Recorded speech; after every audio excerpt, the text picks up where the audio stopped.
ओम नमः शिवाय। जय श्री कृष्णा। राधे राधे दोस्तों, वेलकम है आपका कम्मोदादीज लाइफ स्टाइल चैनल में। तो जैसे कि आज है सोमवार और सोमवार है शिवजी का वार, और आज के दिन ये कथा सुनने से आपकी हर मनोकामना पूरी होगी। तो मन चाही कामना के लिए ये कथा अवश्य सुननी चाहिए। तो आइए शुरू करते हैं। एक समय की बात है, श्री महादेव जी पार्वती के साथ भ्रमण करते हुए मृत्युलोक के अमरावती नगरी में आए, और वहाँ के राजा ने शिव मंदिर बनवाया था, जो कि देखने में बहुत ही ज़्यादा भव्य था, रमणीक था और मन को शांति पहुँचाने वाला स्थान था।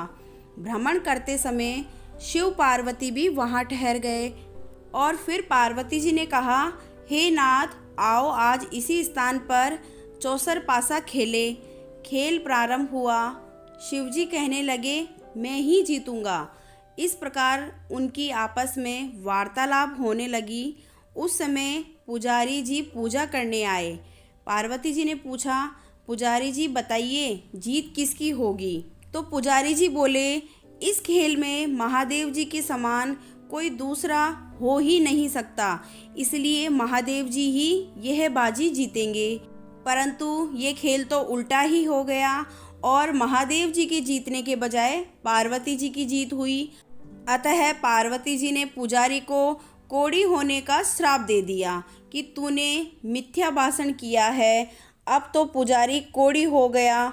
शिव पार्वती दोनों वहाँ से चले गए। कुछ समय पश्चात अप्सराएं पूजा करने आई। अप्सराओं ने पुजारी के उसके कोढ़ी होने का कारण पूछा, तो पुजारी ने सारी बातें अप्सरा को बता दी। तो अप्सराएं कहने लगी, पुजारी जी आप 16 सोमवार का व्रत करें तो शिवजी प्रसन्न होकर आपका ये संकट दूर करेंगे। और पुजारी जी इस व्रत को करने के लिए मान गए, और पुजारी जी ने अप्सराओं से व्रत की विधि पूछी। अप्सराओं ने व्रत विधि करने के साथ उद्यापन की विधि भी संपूर्ण तरह से बता दी। पुजारी ने विधि पूर्वक श्रद्धा भाव से व्रत प्रारंभ किया, और अंत में व्रत का उद्यापन भी किया। तो व्रत के प्रभाव से पुजारी रोग मुक्त हो गए। कुछ दिनों बाद शंकर पार्वती जी पुनः उसी मंदिर में आए। तो पुजारी जी को रोग मुक्त देखकर पार्वती जी ने कहा, मेरे दिए हुए श्राप से मुक्ति पाने का तुमने कौन सा उपाय किया? पुजारी जी ने कहा, हे माता, अप्सराओं द्वारा बताए गए 16 सोमवार के व्रत करने से मेरा यह कष्ट दूर हुआ है। तो पार्वती मैया ने भी 16 सोमवार का व्रत किया, जिससे उनके रूठे हुए कार्तिकेय जी भी अपनी माता से प्रसन्न होकर आज्ञाकारी हुए। तो फिर कार्तिकेय ने माता से पूछा कि क्या कारण है, मेरा मन सदा आपके चरणों में लगा रहता है। पार्वती जी ने कार्तिकेय को 16 सोमवार के व्रत का महत्व बताया तथा विधि बताई। तब कार्तिकेय जी ने भी इस व्रत को किया। उनका बिछड़ा हुआ मित्र मिल गया। अब मित्र ने भी इस व्रत को अपने विवाह होने की इच्छा से किया। फलतः वह विदेश गया।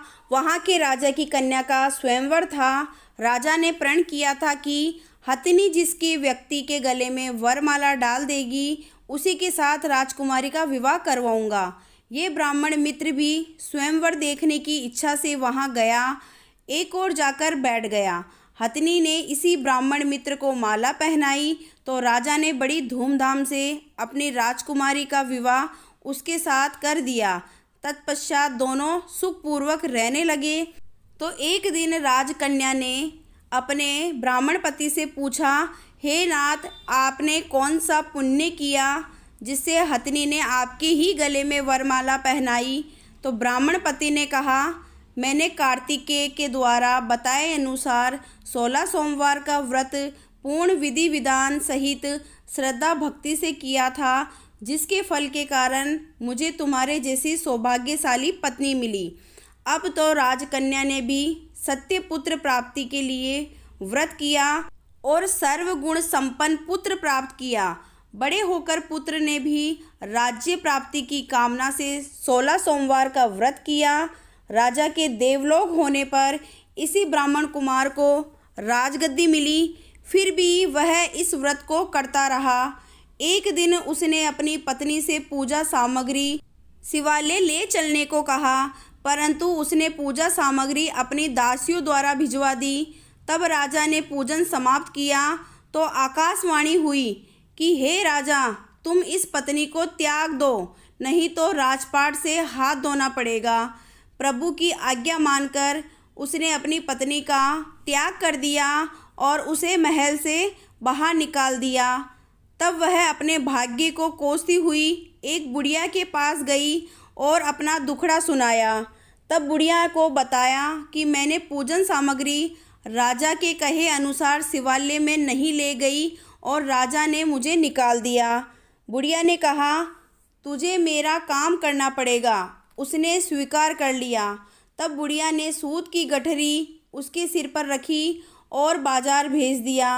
रास्ते में आंधी आई तो सिर पर रखी गठरी उड़ गई। बुढ़िया ने डांटकर भी उसे भगा दिया। और अब रानी बुढ़िया के यहाँ से चलते चलते एक आश्रम में पहुँची और गुसाई जी ने उसे देखते ही समझ गई कि यह उच्च घराने की अबला विपत्ति की मारी है।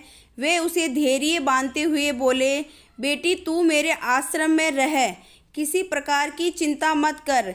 रानी आश्रम में रहने लगी, परंतु जिस वस्तु को वह हाथ लगाती वह वस्तु खराब हो जाती। ये देखकर गुसाई जी ने पूछा, बेटी किस देव के अपराध से ऐसा होता है?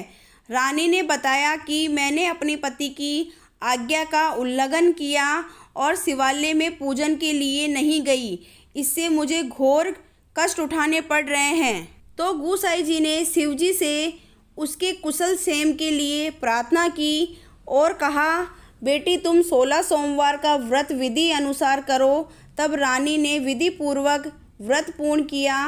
व्रत के प्रभाव से राजा को रानी की याद आई और दूतों को उसकी खोज में भेजा। आश्रम में रानी को देख दूतों ने राजा को बताया। तब राजा ने वहां जाकर गुसाई जी से कहा, महाराज यह मेरी पत्नी है, मैंने इसका परित्याग कर दिया था, कृपया इसे मेरे साथ जाने की आज्ञा दे। शिवजी की कृपा से प्रतिवर्ष 16 सोमवार का व्रत करते हुए वे आनंद से रहने लगे और अंत में शिवलोक को प्राप्त हुए। बोलो भगवान भोलेनाथ की जय। ओम नमः शिवाय। पार्वती मैया की जय। तो यहीं पे हमारी कथा की समाप्ति होती है। जय श्री कृष्णा। राधे राधे दोस्तों। अगर वीडियो वॉच कर रहे हैं तो कमेंट बॉक्स में ओम नमः शिवाय ज़रूर लिखें।